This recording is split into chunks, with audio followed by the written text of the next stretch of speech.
പിതാവിന്റെയും പുത്രന്റെയും പരിശുദ്ധാത്മാവിന്റെയും നാമത്തിൽ ആമേൻ. അമ്മേ പരിശുദ്ധമേ, അമ്മേ പരിശുദ്ധമേ, ദൈവമാതാവേ, കൃപാസനത്തിലൂടെ ഞങ്ങൾക്കും ഞങ്ങളുടെ ദേശത്തിനും അമ്മ മധ്യസ്ഥം തേടി തന്ന എല്ലാ അനുഗ്രഹങ്ങൾക്കും കൃപകൾക്കും ഞങ്ങളിപ്പോൾ ഹൃദയം നിറഞ്ഞ നന്ദി പറയുന്നു. അമ്മേ പരിശുദ്ധമേ, അമ്മേ പരിശുദ്ധമേ, ദൈവമാതാവേ, 2004 ഡിസംബർ 7 തീയതി ഉച്ചകഴിഞ്ഞ് 2:30 കൃപാസനത്തിൽ സംഭവിച്ച അമ്മയുടെ പ്രത്യക്ഷപ്പെടലിനെ കുറിച്ച് തിരുസഭയ്ക്ക് സമർപ്പിച്ചിരിക്കുന്ന പഠനരേഖകളുടെ മേൽ സഭാത്മകമായ പഠനം ആരംഭിക്കുവാൻ ഞങ്ങൾ പ്രാർത്ഥിക്കുന്നു. അമ്മേ പരിശുദ്ധമേ, ഭൂസ്വർലോകങ്ങളുടെ രാജ്ഞിയായ അങ്ങേയ്ക്ക് ഭൗമ സംരക്ഷണത്തിനായി പ്രപഞ്ച പ്രകൃതിയെ തന്നെ തിരുസഭ പ്രതിഷ്ഠിക്കുവാൻ ഈ പ്രത്യക്ഷീകരണം വഴി ഇടയാക്കണമേ. പരിശുദ്ധമേ, ജപമാല മാതാവേ, സകല കൃപാസനം പ്രാർത്ഥനകളോടും ചേർത്ത് ഞങ്ങളിപ്പോൾ പ്രാർത്ഥിക്കുന്ന ഈ കുടുംബത്തിന്റെ പ്രത്യേക നിയോഗം പറമക്കളെ,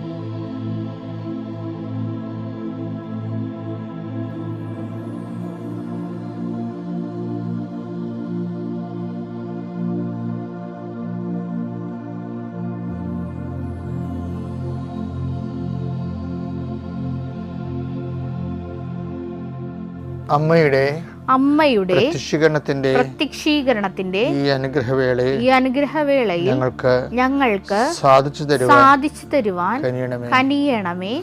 ആമേൻ. വിശ്വാസ പ്രമാണം. സർവശക്തനായ പിതാവും ആകാശത്തിന്റെയും ഭൂമിയുടെയും സൃഷ്ടാവുമായ ദൈവത്തിൽ ഞാൻ വിശ്വസിക്കുന്നു. അവിടുത്തെ ഏകപുത്രനും ഞങ്ങളുടെ കർത്താവുമായ ഈശോമിശിഹായിലും ഞാൻ വിശ്വസിക്കുന്നു. ഈ പുത്രൻ പരിശുദ്ധാത്മാവിനാൽ ഗർഭസ്ഥനായി കന്യകാമറിയത്തിൽ നിന്ന് പിറന്ന് പൊന്തിയോസ് പീലാത്തോസിന്റെ കാലത്ത് പീഡകൾ സഹിച്ച് കുരിശിൽ തറയ്ക്കപ്പെട്ട് മരിച്ച് അടക്കപ്പെട്ട് പാതാളങ്ങളിൽ ഇറങ്ങി മരിച്ചവരുടെ ഇടയിൽ നിന്ന് 3-ാം നാൾ ഉയർത്ത് സ്വർഗത്തിലേക്ക് എഴുന്നള്ളി സർവശക്തിയുള്ള പിതാവായ ദൈവത്തിന്റെ വലതുഭാഗത്തിരിക്കുന്നു. അവിടെ നിന്ന് ജീവിക്കുന്നവരെയും മരിച്ചവരെയും വിധിക്കുവാൻ വരുമെന്നും ഞാൻ വിശ്വസിക്കുന്നു. പരിശുദ്ധാത്മാവിലും ഞാൻ വിശ്വസിക്കുന്നു. വിശുദ്ധ കത്തോലിക്കാ സഭയിലും പുണ്യവാന്മാരുടെ ഐക്യത്തിലും പാപങ്ങളുടെ മോചനത്തിലും ശരീരത്തിന്റെ ഉയർപ്പിലും നിത്യമായ ജീവിതത്തിലും ഞാൻ വിശ്വസിക്കുന്നു. ആമേൻ. സുഖസ്ഥനായ ഞങ്ങളുടെ പിതാവേ, അങ്ങയുടെ നാമം പൂജിതമാകണമേ. അങ്ങയുടെ രാജ്യം വരണമേ. അങ്ങയുടെ തിരുമനസ് സ്വർഗത്തിലെ പോലെ ഭൂമിയിലും ആകണമേ. അന്നു വേണ്ടുന്ന ആഹാരം ഇന്ന് ഞങ്ങൾക്ക് തരണമേ. ഞങ്ങളോട് തെറ്റ് ചെയ്യുന്നവരോട് ഞങ്ങൾ ക്ഷമിക്കുന്നത് പോലെ ഞങ്ങളുടെ തെറ്റുകൾ ഞങ്ങളോടും ക്ഷമിക്കണമേ. ഞങ്ങളെ പ്രലോഭനത്തിൽ ഉൾപ്പെടുത്തരുതേ, തിന്മയിൽ ഞങ്ങൾ രക്ഷിക്കണമേ. ആമേൻ. നന്മ നിറഞ്ഞ മറിയമേ, സ്വസ്തി. കർത്താവ് അങ്ങയുടെ കൂടെ സ്ത്രീകളിൽ അങ്ങ് അനുഗ്രഹിക്കപ്പെട്ടവളാകുന്നു. അങ്ങയുടെ ഉദരത്തിൻ ഫലമായി ഈശോ അനുഗ്രഹിക്കപ്പെട്ടവനാകുന്നു. പരിശുദ്ധ മറിയമേ, തമ്പുരാന്റെ അമ്മേ, പാപികളായ ഞങ്ങൾക്ക് വേണ്ടി ഇപ്പോഴും ഞങ്ങളുടെ മരണസമയത്തും തമ്പുരാനോട് അപേക്ഷിക്കണമേ. ആമേൻ. കർത്താവേ, നിന്റെ വിശുദ്ധ പൗരോഹിത്യത്തെ മഹത്വപ്പെടുത്തണമേ. കർത്താവേ, സഭയിലുള്ള സാന്നിധ്യം പ്രകടമാക്കണമേ. 19 വർഷം ഞാൻ അർപ്പിച്ച കൃപാനയുടെ യോഗ്യതയാണ്. കൃപാസ്ഥാനത്താരെ ജീവനോടെ പ്രത്യക്ഷപ്പെട്ട പരിശുദ്ധ അമ്മയുടെ മാധ്യസ്ഥത്തിലെ ഞാൻ മക്കളെ കർത്താവിൻ്റെ നാമത്തിൽ ആശീർവദിക്കുന്നു. കർത്താവേ, അന്നു വേണ്ട ആഹാരം ഇന്ന് ഞങ്ങൾക്ക് നൽകണമെന്ന് പ്രാർത്ഥിച്ചു. അവിടുന്ന് ഞങ്ങൾക്ക് ഈ ഡെയിലി ബ്രെഡ് കിട്ടുന്ന ഈശോയെ, ഇന്നത്തെ മക്കളുടെ ആവശ്യത്തിന് അങ്ങനെ പ്രത്യേക സാന്നിധ്യവും സംരക്ഷണവും നൽകണമെന്ന് പ്രാർത്ഥിക്കുന്നു.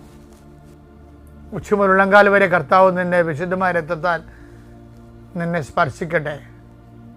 യേശു കർത്താവാണെന്ന് ഹൃദയത്തിൽ വിശ്വസിക്കുന്ന നിനക്ക് ദൈവികമായ ചൈതന്യം ഇറങ്ങി വസിക്കട്ടെ എന്ന് പ്രാർത്ഥിക്കുന്നു. ഭക്തി നഷ്ടപ്പെട്ടവരുണ്ടാകാം, പ്രാർത്ഥന നഷ്ടപ്പെട്ടവരുണ്ടാകാം, വിശ്വാസം തണുത്തു പോയവരുണ്ടാകും. അവരുടെ മേലെല്ലാം കർത്താവ് ശക്തി പ്രവർത്തിക്കട്ടെ. ചില വീടുകൾ ഭവനരഹിതരുണ്ടാകും, ഭവനത്തിൽ സമാധാനം ഇല്ലാത്തവരുണ്ടാകും. ഇവിടുന്ന് വല്ലപാടും പോയി ഒളിച്ചാൽ മതി, ഇറങ്ങിപ്പോയാൽ മതി എന്നൊക്കെ ചിന്തിച്ചുകൊണ്ട് വേദനിച്ച് ജീവിക്കുന്നവരുണ്ടാകും. ചില വ്യക്തികളെ കൊണ്ട് നീ വേദനിക്കുന്നുണ്ടാകും. അവരെ കർത്താവിൻ്റെ നാമത്തിൽ ഞാൻ ബന്ധിക്കുന്നു. കർത്താവെ, എങ്ങനെ ജീവിക്കും എന്ന് വിചാരിച്ച് ഒരു വഴിയും കാണാതിരിക്കുന്നവർക്ക് ഇന്ന് നീ വഴി കാണിക്കണം കർത്താവെ. എൻ്റെ കർത്താവിൻ്റെ ഉന്നതമായ നാമത്തിൽ, സഭയുടെ അധികാരത്തിൽ, കുരിശിൻ്റെ അടയാളത്തിൽ, ദൈവശക്തിയ ദൈവവേദന ഞാൻ അനുഗ്രഹിക്കപ്പെടട്ടെ.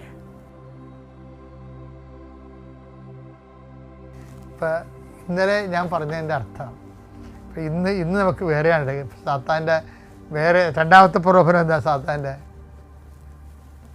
അത് സ്റ്റാറ്റസ് വഴിയുമായിട്ട് ബന്ധപ്പെട്ടതാണ്. പറ. ലൂക്കായുടെ സുവിശേഷം 4:5 പിന്നെ പിശാച് അവനെ ഒരു ഉയർന്ന സ്ഥലത്തേക്ക് കൊണ്ടുപോയി ഭൂമിയിലെ സകല രാജ്യങ്ങളും ക്ഷണനേരം കൊണ്ട് അവന് കാണിച്ചു കൊടുത്തു. പിശാച് അവനോട് പറഞ്ഞു, ഇവയുടെ മേൽ എല്ലാ അധികാരവും മഹത്വവും നിനക്ക് ഞാൻ തരാം. നേരത്തെ അവന്റെ സ്റ്റാറ്റസ് ക്വസ്റ്റ്യൻ ചെയ്ത പിശാച് ഇപ്പോൾ അവന് പുതിയ സ്റ്റാറ്റസ് കൊടുക്കുകയാണ്. അത് സ്റ്റാറ്റസാണ്, പുതിയ സ്റ്റാറ്റസ്. എന്താ പറയണത്? ഈ കണ്ടിരിക്കുന്ന ഉയർന്ന സ്ഥലം, ഉന്നത സ്ഥാനം, ഈ ഉന്നത സ്ഥാനം നിനക്ക് തരാം. നിന്റെ സ്റ്റാറ്റസ് ഞാൻ അപ്ലിഫ്റ്റ് ചെയ്യാം. എന്താണ്? എന്ത് ചെയ്യണം? നീ ഇപ്പോഴത്തെ സ്റ്റാറ്റസ് മാറ്റിയിട്ട് എന്ത് ചെയ്യണം? നിന്റെ സ്റ്റാറ്റസ്, ഇപ്പോഴത്തെ സ്റ്റാറ്റസ് ലോഞ്ച് ചെയ്യണം. എന്ത് ചെയ്യണം? നീ എന്നെ ആരാധിച്ചാൽ ഇവയെല്ലാം നിന്റേതാകും. എനിക്കിഷ്ടമുള്ളവർക്ക് ഞാനത് കൊടുക്കുന്നു. ഇത് അന്തർസംഘർഷമാണ് ഈശോയുടെ ഉള്ളിൽ പോണ കാര്യം. ഈ സ്റ്റാറ്റസിനെ കുറിച്ച് തന്നെയാണ് 4:9 അനന്തരം പിശാച് അവനെ ജെറുസലേമിലേക്ക് കൊണ്ടുപോയി ദേവാലയ ഗോപുരത്തിന്റെ ശൃംഗത്തിൽ നിർത്തിക്കൊണ്ട് പറഞ്ഞു, നീ ദൈവപുത്രനാണെങ്കിൽ. യേശുക്രിസ്തുവിന്റെ അപ്പൊ ദൈവപുത്രനായതുകൊണ്ട് പിശാചിന് മുമ്പിൽ കുമ്പിടത്തില്ലല്ലോ.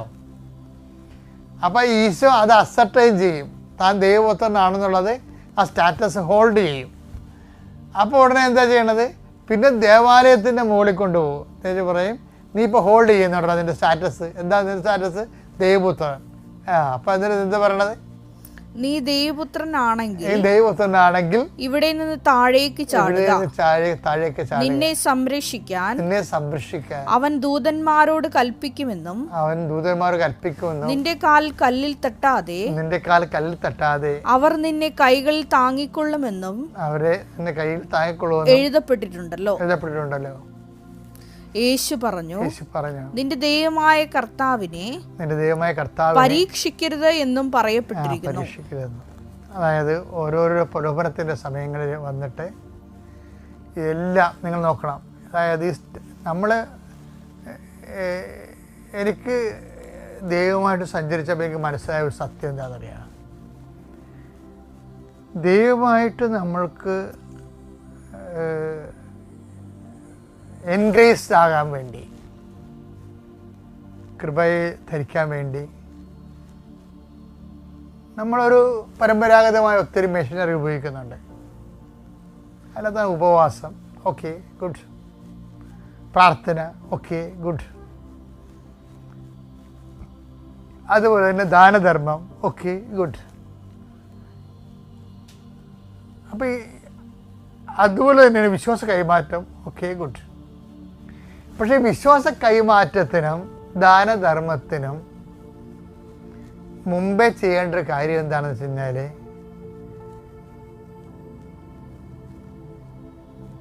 ഈ ദാനധർമ്മത്തിനുള്ളതും വിശ്വാസ കൈമാറ്റത്തിനുള്ളതുമായിട്ടുള്ള